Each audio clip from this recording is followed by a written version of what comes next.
What's up, my guys? Welcome to another show, NBA show from SBR. Make sure you guys go to sbrpicks.com/NBA. Check out all the articles and NBA content we have over there. I'm your host, Jay Money. That's my guy, Jordan Sharp, and that's my guy, Junior Brown, man. We're here to break down these NBA games. First, we're going to recap the weekend. What's up, my guys? Junior, how everything going with you, man?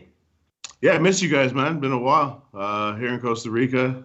Always good to be down here. So, been cashing tickets, even though I've not been on the show. If you follow SBR articles, where you could get not just my articles, everybody's articles. If you're trying to cash, that's what we've been doing. I know y'all been. Oh, Jay, I've been following you online, so I know what you've been up to. I know Jordan keeps it low key, but I've been seeing you on the show. Love doing this with you guys. Let's keep cashing these tickets. Let's do it. Let's do it. I like the sound of that. Jordan, what's up with you, my guy? Everything cool with you? Yeah, man, just got back from vacation. Just chilling in Vegas, watching the show, making a little money off these picks. I mean, I can't complain one bit. Been on, you did go to Vegas. Haven't been on the show, but that doesn't mean that we haven't been out here not watching the show. A little earlier start time, 10 a.m. out there, so I had to get used to that. I missed it the first day I was out there, but we came back, made a little money Friday. That was the last time I wrote up an article for the website. Huge win for myself out there in the over first half, game 3 of the Suns Nuggets, and then didn't have anything Saturday, but of course. Had to run it back one time yesterday with the Suns. So I mean, it's the Suns have been treating us good, and I mean, I was out in the sun, that felt good, but ready to get back to action here. It's nice to be home, back at home base here. So how about you, Junior? Or how about you, Jay?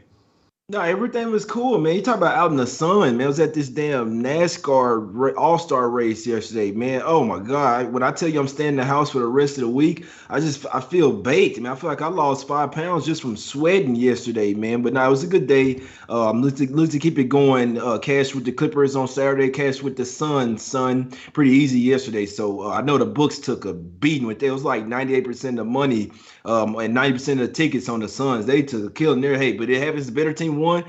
Swept them boys up out of there, man. But yeah, and the race was nice as well, man. First ever NASCAR race. It's actually pretty cool in person, but there's no way in hell I'd watch it on TV, my guys. But let's get to today's games, man. It's what you guys are here for. First game up, talk about this game 4, Sixers versus the Hawks, my guys. Sixers laying 3 on the road here. The Hawks, after winning, coming off their big series versus the Knicks and winning game 1 of this series, they kind of look like the old Hawks now. Jordan, how are we looking at this game, my guy? I'm having a hard time kind of trusting the Hawks here, even though I know there are some people who will, just with the way they've looked over the last couple of games. I mean, Philly has had a net rating of 17 points over these last 2. It's just not something you can ignore with this team that looks like Joel Embiid, not completely healthy, but still playing well. And their defense has just really, after that game 1, they've adjusted quite well. So, I mean, hard for me to take the points here with the home team, even though I know that's going to be one of the, I think, picks for a lot of people here today. I think that if there's value in this game and the Hawks are going to win, I think, outright, you got to think that they're going to have to slow down this Sixers offense. I mean, after last game where they dropped 127 on them, and then the game before that, 118, where they're only limited to 102, you got to think that Atlanta's main goal here is going to be to try to slow them down, but they haven't been able to do that. And so it's tough for me to trust them, I think, in this. And they obviously didn't do it in game 1 either, so they just got hotter. So unless they buckle down in the paint and start making some of those threes here at home, I can't see them covering this game here. So probably one I'm going to lay off of. Maybe if you like the Hawks, I think first half would be the lean here, just with the desperation kind of factor in hand. That would be probably where, if I would go if I had to play this game. But I think for me, I'm going to lay off this one and bet the late game. Exactly. It's definitely going to be a tough one, Junior. What I've been doing a lot lately is just live betting as well, my guy. See how a team comes out. You look for that momentum switch. Obviously, you have to have an idea of who you think is going to win the game, but live bet could never go wrong with it. Junior, how are you looking at this game, my guy? You seeing some value spots? I'm on the over 225.5. I think a couple of things. I think the Sixers keep getting whatever they want. Clint Capella is supposed to be stopping Joel Embiid. Key word supposed to, because that's not what's happening at all. Joel Embiid's supposed to have a torn meniscus. Doesn't look like he's hurt to me. Looks like he could get whatever he wants whenever he wants, and I don't think that stops. Every time Ben Simmons sees Trae Young pick him up anywhere close to half court, he's like, food, time to go to the basket, because this guy cannot stay in front of me. Obviously, Ben Simmons is not a scoring machine, but he does get a lot of assists, perennially top 10 in assists, so he's creating for others and getting points for himself. Danny Green steps out, other guys stepped in. That's another thing I kind of realized in these playoffs. I mean, I've known this, but the Sixers are just so deep because of when those guys went out and these other guys stepped up and played well, that whenever they just they throw in a Shake Milton, they throw in any Kirk Maz, they throw in all these guys off the bench that just produce when they're called on. So I think that continues too.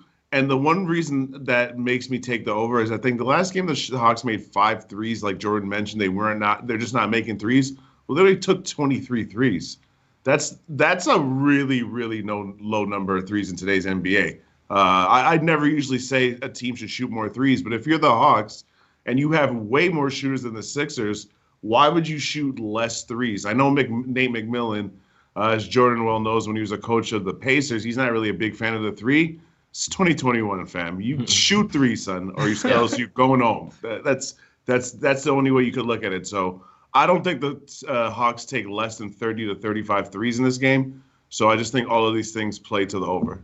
Exactly. And really, the Hawks have better three-point shooters than the Sixers do, in my opinion. If you want to beat them up, that's how you beat them. You got Trae Young, you got Huerter, you got Bogdanovich, Gallinari, Lou Williams off the bench. These guys actually have a better offense than the Sixers, obviously, other than Joel Embiid, who, I mean, we really look at it, there's nobody that can really stop him in the NBA, to be honest with you. I mean, maybe Aiden give him some trouble over there. He's in a different conference, though, but there's no real way. I mean, Joel Embiid, in my opinion, I think he's like the MVP this year. It's no one-on-one matchup that's just going to stop him. He's going to get fouled. He's going to get an easy bucket. Capella, you're a nice defender, but, I mean, you see what he's doing to Capella. So, and Junior had a good point. I remember early in the season, Embiid always wants to go with those other African centers or whatever. But be interested to see who will start for Danny Green here. Obviously, so we remember, guys, in game one, the Sixers, or maybe it was game two, the Sixers bench, they couldn't really get anything from them. Now they're going to have to pluck one of those guys, Milton, Korkmaz, or Thibault will have to be inserted to the starting lineup for Danny Green.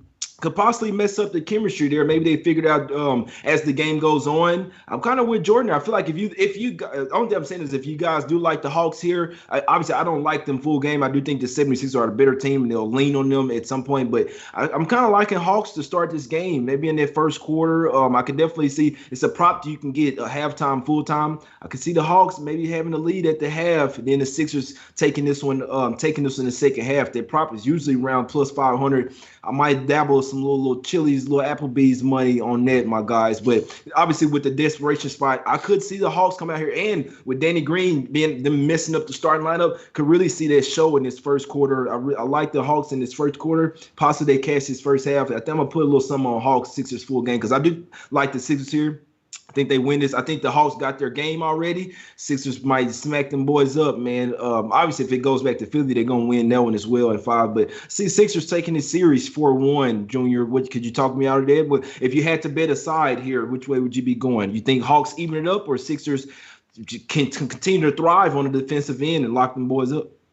So because of what we do, you're obviously asking me the -3, right? You're not asking me do the Sixers just win outright, or you're asking me to cover the spread? Huh?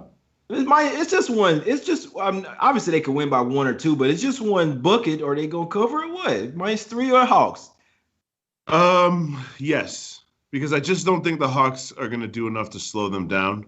I think that the Sixers kind of realize they're not a good offensive team, but against this specific team, they can just play bully ball. Like I didn't even mention Tobias Harris, who can get whatever he wants whenever he wants to. So like.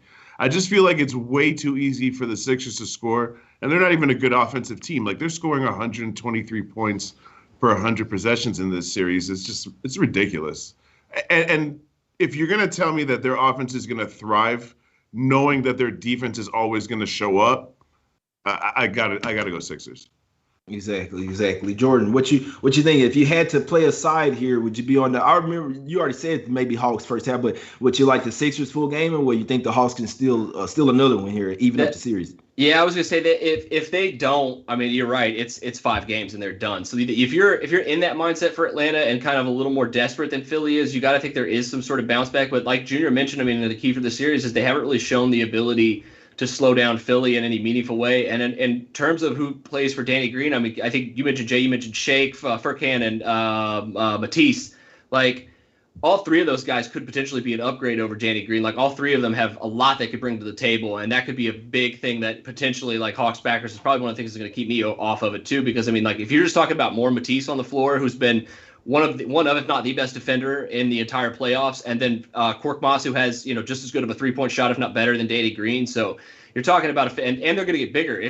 Both those guys are huge. Like so, I mean, a size upgrade too. You're talking about which has been a problem for Atlanta defensively in this one too. So I don't know, man. It's tough for me to make a play on Atlanta. I'd like to think that if I had to make a play, it would be on them because I think they do have something left in the tank. And like Junior mentioned, if they start making some threes here at home, which I think they're going to have to do, they could win this game out right here. So I think I'd probably take the points, but I'm not doing it with my money. It would have to be a free play.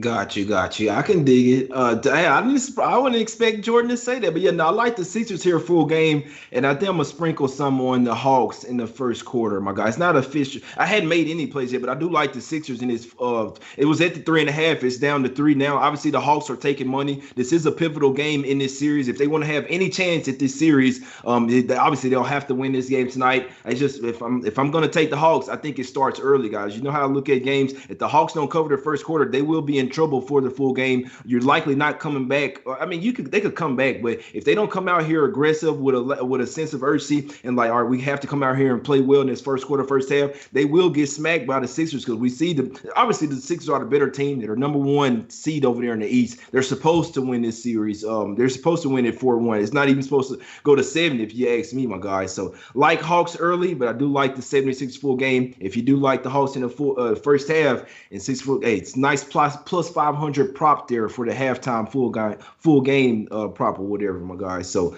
like in the Sixers full game, Hawks should in theory come out here early, my guys. Let's get to the next game. Jazz versus Clippers here. You talk about a tough game. But this is a tough one here, my guys. I must say, Junior, how we looking at this one, my guy? Clippers laying 5 at the house, game 4, another pivotal game. It's tough. I don't have an official plan on this game because I'm still trying to figure it out, to be honest with you. The line is super sharp. The reality is this. The line is really more of a reflection of Donovan Mitchell's ankle and whether or not Conley's going to play, right? Because if those two are completely healthy, you have to think the spread would be a little bit lower than that. And if those two are not healthy, I don't know. I think you have to go Clippers. I don't have a bet on it, but if you're because that's what we do here. If you're asking me who I would take, I would go Clippers just because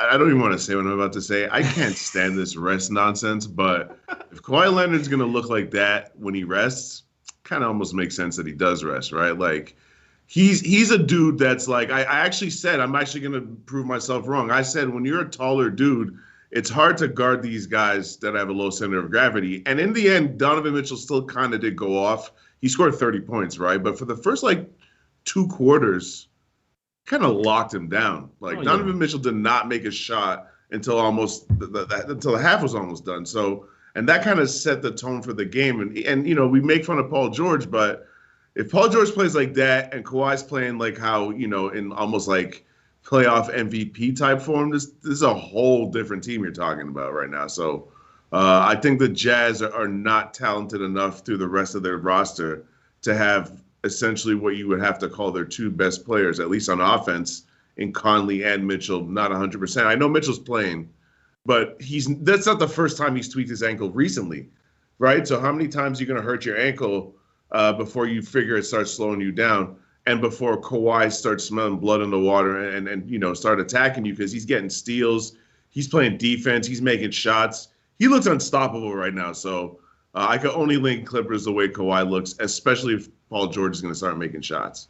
Exactly. We got to mention Reggie Jackson as well, my guy. If Reggie Jackson keeps playing like this, the Clippers could win this series, guys. I mean, I kind of saw that Paul George would have a really good game because in game 2, he really started to find something, started getting his groove. I said, game 3, Paul George is coming to play. What do you know? He had 20 in the first half and was absolutely balling. So, and there is a problem with that because you don't want to get too confident. You're still down in the series. Even though you played one good game, you still have to come in with that fire. And that is my problem here with the Clippers because the Jazz are the type of team that even though they're on the road, they don't necessarily play that as well. Off of a blowout loss, they're going to come back with some intensity. So it's like I want to lean Clippers here, but the Jazz type of team that they're going to come back here. They're going to come back with a professional type game. Obviously, if you guys were watching game, Donovan Mitchell went out again. I mean, he already hurt his ankle in game 2. He hurt it again. This time couldn't even really put a lot of pressure on it. He said he's going to play. The guy will not. I don't even think he'll be past 70%, especially hurting it 2 games in a row now. Conley, he could possibly come back. They realized that, hey, they need him now.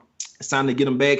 I've seen the Conley come back into the Jazz lineup and it really kind of throw off how the way they play. It's mainly because Donovan Mitchell mainly has the ball in his hand. Then it's Conley mainly has, so it can really mess things up. I can't tell you though, Ingles has been their kryptonite, Jordan. Ingles seems to ball versus, and if you really look at it, he was drafted by the Clippers and then they did him wrong. So every single time he played, I believe he played drafted by him regardless. He was on the Clippers. It's like he feels disrespected every single time he plays them. Maybe look at some Ingles props here. And Donovan Mitchell, he had 30 even with a bad game. These guys get cooking from 3, man. It was just a joy to watch. I said Donovan Mitchell might be my new favorite player, man. But sorry to that, Jordan. What you looking at in this game, my guy? No, you're all good. I agree with what you guys are kind of saying. I think that the key to this one, and everything I'm about to say here is prefaced with I'm assuming Donovan Mitchell is true to his word and is going to play this game like he said he was yesterday. So, rest, treatment, ice, elevation. You're right, Jay. He can get on the court. The question is whether or not he is going to be able to replicate some of the performances that he has put up in this playoff so far in a pretty pivotal game for them, obviously.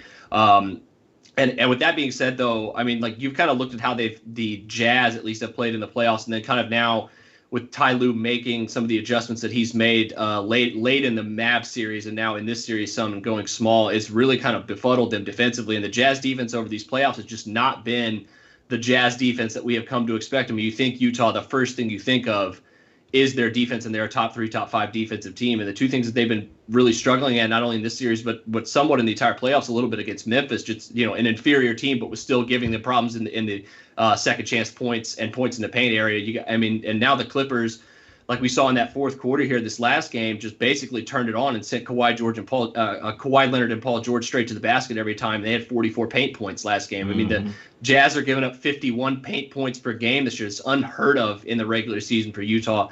And all of that being said here, my play on this one is the over in the first half, simply because the Clippers offense all postseason has been good in first halves. They've been even better in this series.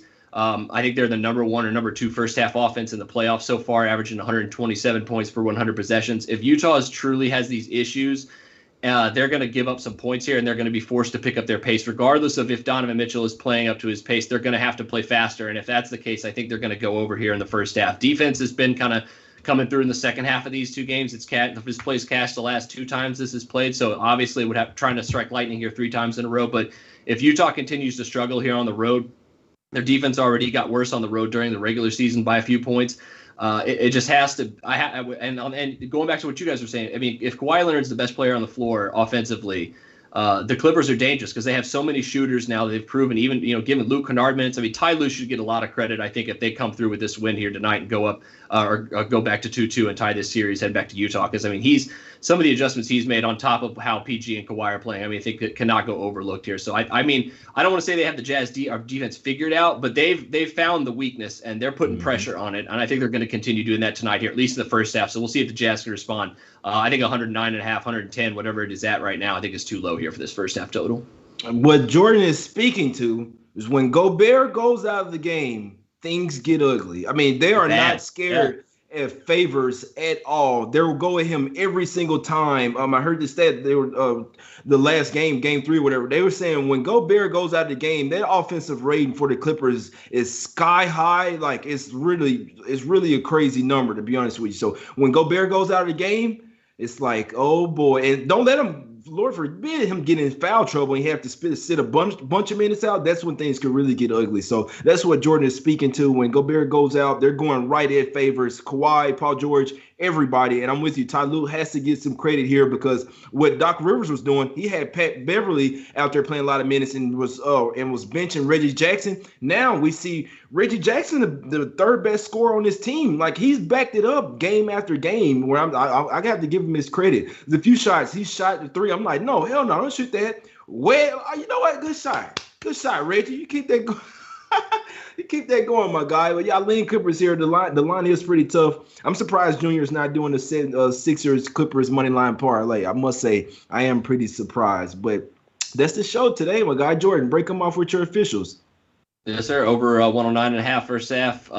Clippers and Jazz tonight. Got you guys. Junior, what you got to say about that, man? Why no money line parlay today, man? I might have sprinkled something in another life. Honestly, I didn't put enough thought into it. I don't just want to make plays just to make plays. I was a bit rushed today, but I did like this total. I actually didn't even get the best part of the number. I just want to try to give the same odds or odds that are available right now. That number is 225.5. So that's what I got. I ended up getting it at. I still really think that over is going to hit. I just think that not only the 76ers is going to keep scoring, like I said, they're getting 123 points per 100 possessions, but I think the Hawks are just going to take way more threes. I will say, though, that my homie Jordan might have just talked me into this Utah over, but I'm only seeing it at 110 right now when I get back to my hotel. Having a sports book in your hotel is a dangerous thing, but because of what we do, it's a good thing. It's a good thing. It's a good thing. Hell no, it ain't, man. I went to Vegas. Last time I went to Vegas. I love it. That's why I said I'm happy to get home, to be honest, because this is when they deja vu for me last week. Exactly. Yeah. I'm about to go bet on the Euro Cup right now and go watch the game and eat some lunch. Gotcha. Yeah, hey, Jordan back with the totals, my guy. Yeah, last time I was in Vegas, or I think the time before, I went to the Wynn, made a bet, put a bet. I remember, I'll never forget it. It's my first time casting a bet in Vegas, guys. It was Pacers versus the Spurs here. It was Pacers versus Spurs in San Antonio. I'm like, Pacers finna smack these boys up, man. I went and got, I think I got like a plus 105 at the Wynn. So I went back to my hotel or whatever. Then they had plus 110. It's not good when you have a hotel, when you have the sportsbook in your hotel. Like, man, give me some of that. Put me 500 on that plus 110, man. So I ended up cashing both of them, so it worked out. But just I walked right past the little William Hill. I'm like, man, hey, he got a nice number there, man. Bankroll management does go out the window. It really does. I was a rookie then, man. I definitely should have double bet the game. I did really like it, but yeah, no, I definitely double betted it. Cash, it came through. I was happy as hell, but I was like, maybe I shouldn't have did that, man. But yeah, I went to the room, watched the game, I was in my younger days. It cashed, man. Appreciate everybody for watching. Yeah, so I'm with Junior there, man. I hate forcing plays, and I wasn't gonna force anything today, but I'm gonna put some sprinkles, guys, for you guys to watch the show. I'm sprinkling on Hawks first quarter, and then I'm gonna live bet from there. I am gonna bet 76ers -3 full game as well, but I'm a sprinkle on Hawks first quarter plus the 1, and if they get down, if the Sixers come out and smack them, then I'm just gonna live bet the Sixers more full game, because like I say, if the Hawks don't come out and win this first quarter, they're not winning this game. They're not likely to come back. The Sixers have trying to figure it out. Hawks will have to come out with something different and throw the kitchen sink at these boys in the first half and the first quarter, first half, my guys. I also might sprinkle on the plus 500 Hawks first half, Sixers full game. I really do think it could happen. I mean, we're getting a plus 500. I'm sprinkling some on that, my guys. So that's the show today. We appreciate everybody for watching. Hit the like button, subscribe. Go to sbrpicks.com/NBA. Check out our articles and NBA content we have there. Even when Jordan and Junior are not on the show, they still have articles over there, my guys. So go and check them out. We appreciate everybody for tuning in. We will be back tomorrow. We're gone.